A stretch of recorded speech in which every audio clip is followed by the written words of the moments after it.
Assalamualaikum warahmatullahi wabarakatuh. Gue Ono. Berikut pengalaman spiritual gue saat berjumpa Lailatul Qadar. Pengalaman spiritual berjumpa Lailatul Qadar bagi setiap orang mungkin berbeda-beda. Pertanyaannya adalah, dari mana kita meyakini bahwa apa yang baru saja kita alami adalah sedang berjumpa dengan Lailatul Qadar? Jawabannya adalah kembali merujuk kepada ciri-ciri Lailatul Qadar sebagaimana yang disabdakan oleh baginda Rasulullah Muhammad SAW berikut ini. Baginda Rasulullah Muhammad SAW bersabda, malam itu adalah malam cerah, terang, seolah-olah ada bulan, malam yang tenang dan tentram, tidak dingin dan tidak pula panas. Pada malam itu tidak dihalalkan dilemparnya bintang, sampai pagi harinya.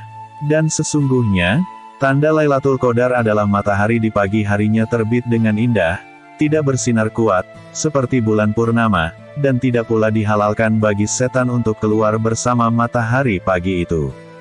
Hadis riwayat Ahmad. Gue masih ingat tepatnya itu tahun 1997 ya, Ramadan di tahun 1997. Waktu itu gue masih kelas 3 SMA di kota Mataram, Lombok. Nah kebetulan gue tinggal di Dasan Agung, sebuah tempat namanya Dasan Agung. Dan kebetulan rumah gue itu berdekatan atau berhadapan dengan Masjid At-Taqwa Mataram. Jadi gue seperti biasa sholat 5 waktu, kemudian qiyamul lail ya, tahajud dan sholat-sholat sunat lainnya. Nah tiba-tiba pada malam itu gue ngerasain sesuatu yang beda banget. Bedanya dalam segala hal.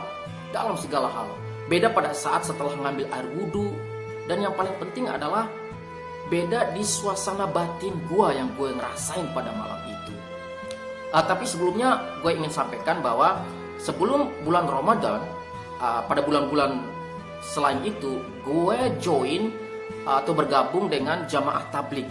Nah buat you guys yang mungkin punya pengalaman bergabung sama jamaah tablik pasti tahu lah ya, bagaimana kita benar-benar merasakan peningkatan iman yang luar biasa, karena kita diajarin melakukan segala sesuatu berdasarkan sunnah Rasul ya, mulai dari cara makan, cara tidur dan sebagainya. Gue benar-benar ngerasain suatu peningkatan iman pada saat bergabung dengan jamaah tablik ini, dan itu sangat berpengaruh sekali terhadap istiqomah gue untuk melaksanakan ibadah pada saat bulan Ramadan.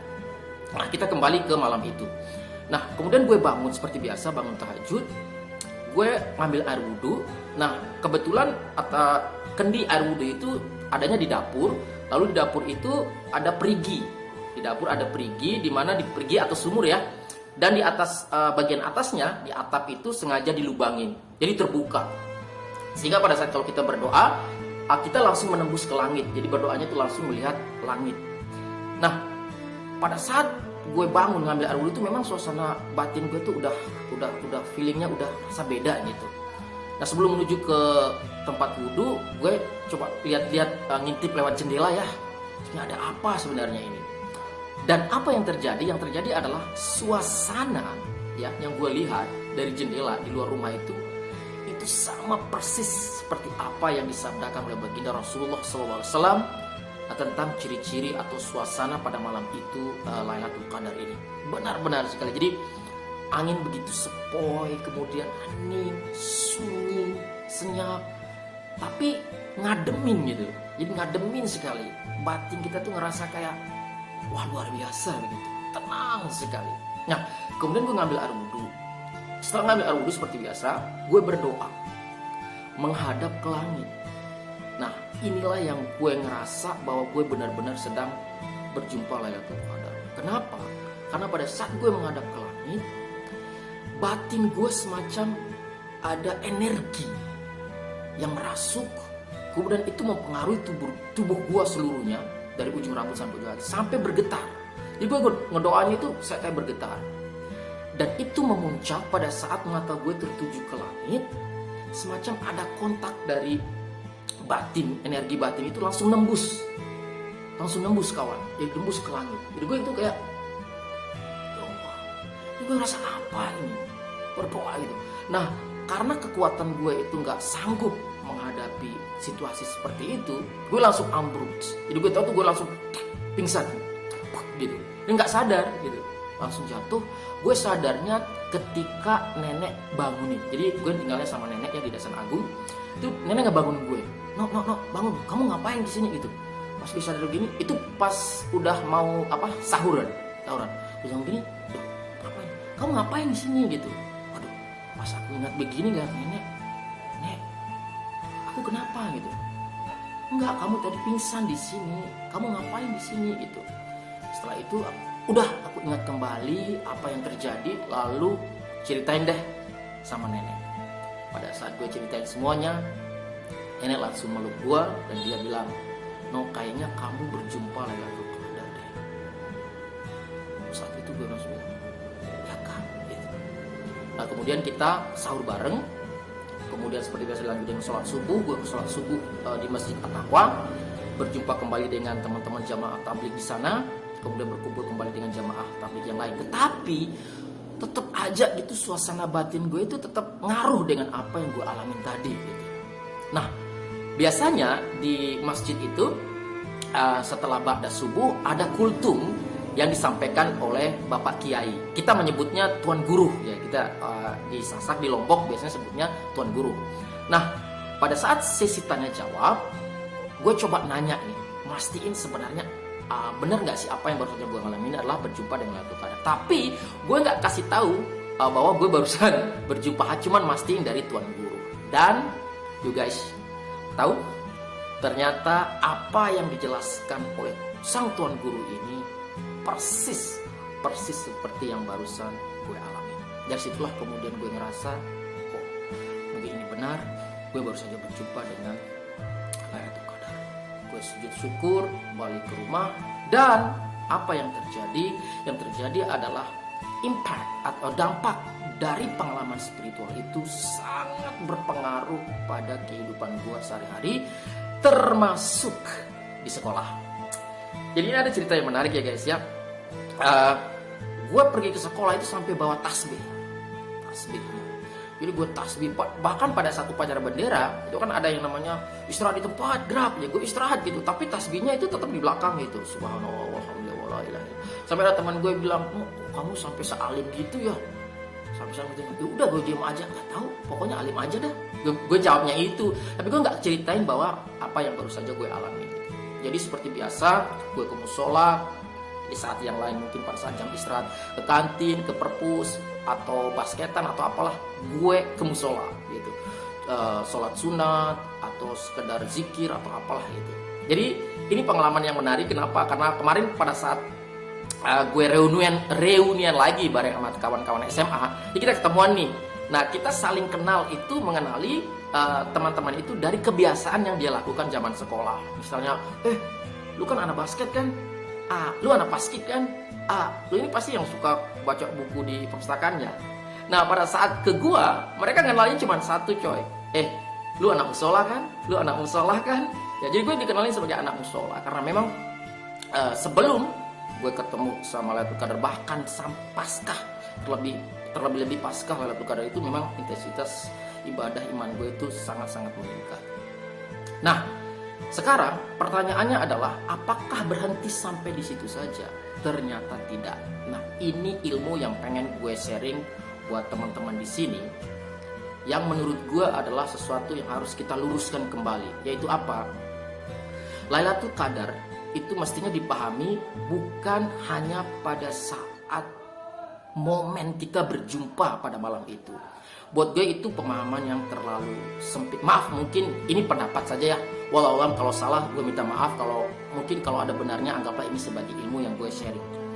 Buat gue ini harus dilihat secara komprehensif dari kita berjumpa Lailatul Qadar, pada saat kita berjumpa Lailatul Qadar, dan pasca Lailatul Qadar. Jadi ada 3 momentum yang harus dilihat secara komprehensif. Sebelum berjumpa, pada saat berjumpa, dan setelah berjumpa. Sebelum berjumpa, pastikan intensitas ibadah kita itu selalu istiqomah, rutin dan istiqomah, konsisten menjalankan sholat 5 waktu, sholat sunat, kemudian qiyamul lail, tadarus, zikir, dan sebagainya. kemudian pas momentum bertemu dengan Lailatul Qadar adalah seperti yang gue ceritakan pengalaman gue tadi. Jadi suasana seperti yang disabdakan oleh baginda Rasul, begitu hening, begitu tenang. Lalu tiba-tiba ada energi yang tersambung dalam hati kita itu menembus langit pada saat kita berdoa pada malam itu. Dan pasca Lailatul Qadar, semua aspek kehidupan kita itu benar-benar berpengaruh sekali. Kita semakin alim, kita semakin istiqomah, semakin meningkat amal ibadah kita. Nah, ini ada satu hal yang menarik yang pengen gue bagi ya sebelum gue tutup cerita pengalaman spiritual ini. Itu suatu ketika, kalau nggak salah ba'da asar, jadi biasanya gue selesai sholat, itu gue biasanya menepi atau bersandar di sebuah pilar masjid yang ada di dalam masjid itu. Nah, pada saat gue duduk, tiba-tiba gue didatangi seorang kakek. Beliau adalah salah satu jamaah di masjid itu. Maaf. Dan seperti biasa gue nyapa, gue cium tangannya. Dan yang mengejutkan gue adalah sebelum memulai pembicaraan, beliau langsung bilang, nah kayaknya kamu barusan dapat Lailatul Qadar. Jadi gue kaget banget. Tapi gue nggak bilang bahwa itu Lailatul Qadar atau enggak gitu. Gue berusaha merendahkan diri gitu. Cuman gue ceritain semuanya dari A sampai Z. Kemudian beliau menyimpulkan bahwa itulah sebenarnya yang dimaksud dengan Lailatul Qadar. Nah, yang paling penting di sini adalah beliau memberikan sebuah ilmu yang izin gue sharing kepada kita semua di sini, semoga bermanfaat. Beliau memberikan sebuah ilmu yang masih sangat gue ingat dan sangat bermanfaat sekali. Beliau melempar pertanyaan. Kamu tahu nggak kenapa untuk perintah puasa ini Allah Subhanahu wa taala memulainya dengan seruan ya ayyuhallazina amanu?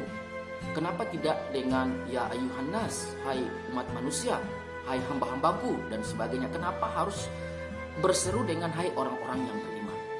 Gue nggak bisa jawab, gue nunggu pasti dia lanjutin. Dan dia benar, beliau lanjutin. Beliau mengatakan itu artinya segala sesuatu ibadah yang kita lakukan harus berdasarkan dengan iman. Jadi puasa harus dengan iman, bukanya pun harus dengan iman, sahur dengan iman, taraweh, tadarus, apapun jenis ibadah yang kita lakukan, bukan saja pada saat Ramadan, setelah Ramadan pun pastikan semuanya dilandaskan dengan iman.